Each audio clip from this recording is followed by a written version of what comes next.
Now, what do you make of train prices being raised by an above-inflation rate of 4.6%? We're taking your calls, 020 7862 2222.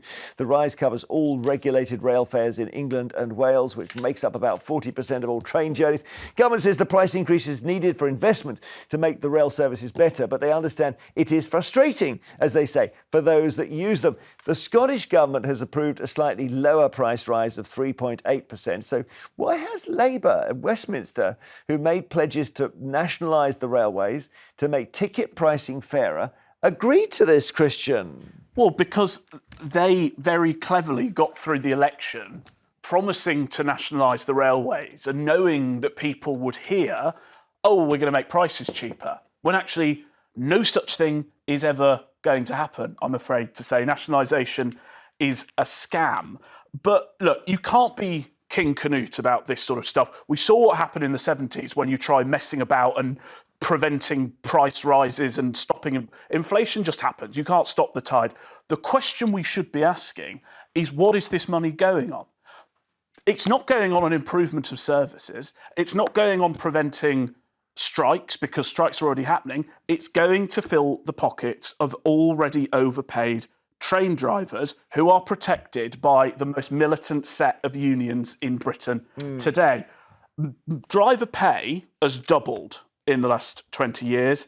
LNER drivers, who are still threatening to strike, are now on £81,000. The first thing Keir Starmer does when he gets into office is give them all a 15% pay rise, no strings attached, no promises of reforms, no efficiency savings. That's where our money's going, and that's where we should be angry. Do you disagree with that? You don't know for the money. The railways do need improving. They need drastic improving. So the money, well, I don't agree with. The problem is we're in a cost of living crisis. My husband gets a train a lot. We don't have a car. We travel on the train a lot. It's expensive. Yeah, for sure. It's so expensive. It's always been expensive. London to Leicester, you're looking at about £180 before 9 o'clock. That's a lot of money. Now, if you're going to work, and they wonder why people want to work from home, because travelling is too expensive. Can you imagine taking that out your wages each month? What you're paying each day is a lot of money. However, the railways need improving. And actually, people deserve a pay rise, Christian. You can't expect train drivers to stay on the same wages for 20 years. That's unacceptable. And Christian, the government is saying they inherited a complete mess. They did.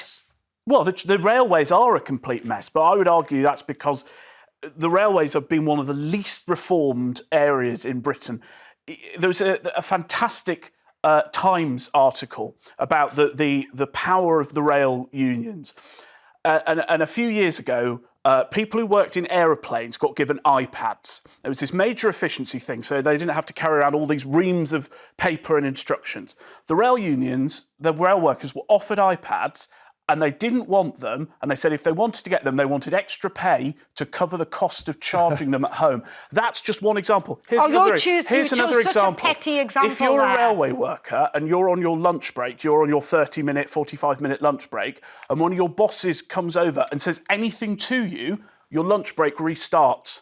Because that's counted. These are the sort of things that we've got. They could say something that could take up 20 minutes of their lunch break. You're using petty examples. If your boss comes up to you and says, how's your day going? No, they're not saying that. You're using petty. This is the problem. We need a Thatcher moment with the railways. And so people don't get it. We need a Thatcher moment with the railways. We need to crush the unions, and that is the only way we can get the railways going. Narinder. You can't crush the unions, because the unions, workers need the unions to stand up for them, to stand up for their rights, and they deserve these pay rises. You've used some really petty examples there, as if train drivers are so unreasonable. But are they deliberately petty? Because his point is you shouldn't have to restart your lunch break because the boss coughed in your direction. No, not that. They haven't or done whatever it is. No, okay, it's not that. We'd love your calls, 020 7862 2222. The question is really whether they need to pay, the government needs to pay to subsidise railway tickets to get more of us travelling by rail, because otherwise we stay in our cars.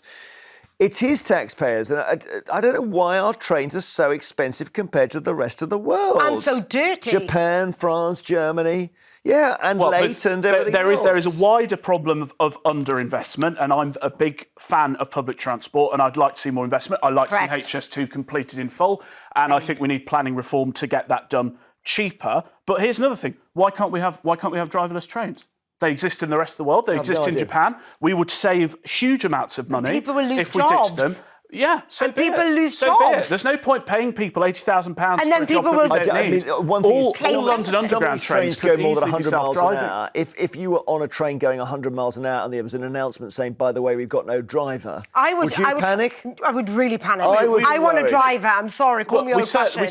certainly. I mean, TfL fares are also going up. I think to £2.90 for a single thing. We all get on the DLR. We're all perfectly happy. Well, There's hang no on, reason. you've done two London things there. TfL is Transport for London. Transport DLR for London. is Docklands It's Light the Dockland Light For those Railway. It's a listeners who are- viewers who are in Cumbria, driverless okay? train network out in Canary Wharf. yeah. We all get on it. It doesn't you know go the 100 miles Elizabeth, an hour. you know the Elizabeth line trains? Yeah. From Paddington to, I think, Liverpool Street, they're fully driverless. There's no reason why that can't be joking. extended on all train lines. The reason is the unions. And that's Okay. why we that's- pay Trevor's so in much. East Sussex. Hi, Trevor. Hi. What about this rail fare? I mean, it's nearly a 5% increase. Well, I think it's shameful. I used to work for the railway. I finished work in March last year, and I was an engineer working on the trains, and then I became a trainer assessor, and so I've got a good insight as to what's gone on. And what they really need to do is stop wasting money. They throw hundreds of thousands of pounds at projects that don't go anywhere. And so it's just a waste of money. Well, such as what? I mean, I hear there's a big thing about you've got to lengthen all the platforms in case the trains are too long and all that sort of stuff. No, I'm talking about now that will be Network Rail. Right. I'm talking about the actual train companies that operate the trains. Oh, the TOCs, yeah. Because I was an engineer with the trains, not the tracks. Where's the big? So Christian thinks the biggest waste of money is on the drivers. Where is the biggest waste of money from your point of view, Trevor? Well, they give people managers projects in engineering to buy machinery that is going to work and save them money. And my last recollection were some sand machines that put sand onto the trains in the hoppers for ice and wet weather. Oh, yeah. They paid hundreds and hundreds of thousands of pounds for those, and they just came into the depot and sat there, and eventually they were scrapped. So it was a complete waste of money. And this happens quite regularly, so what they need to do, what I'm saying... If you're a private company, you're supposed to not want to waste money like that, surely, Narinder? I know, but I suppose they're trying new things and they shouldn't be wasting money. I know that. But at the end of the day, this comes back down to it's a consumer, as someone who uses the trains. How can we afford this? We're already struggling. And how do we improve it? That's taxpayers' money. Either it's coming out of our pockets. I'll give you another problem, which is the fact that whilst... so I live in North Yorkshire, right? So I get to use LNER, the East Coast main line. On the East Coast main line, there are multiple train operators. You've got LNER, you've got Grand Central, you've got Hull Rail, you've got Lumo, you've got a few. That actually means you can have price competition. So I'll often book based on price. Now, if you go over to the West Country, if you're going up to Birmingham or up to Manchester, there's far, far less competition. If you've got a choice of one, you've got far less competition. You have to pay a higher price. So I was on a Lumo the other day. I was impressed with Lumo, actually. It's very cheap. Denise in Berkshire, hi. Hi.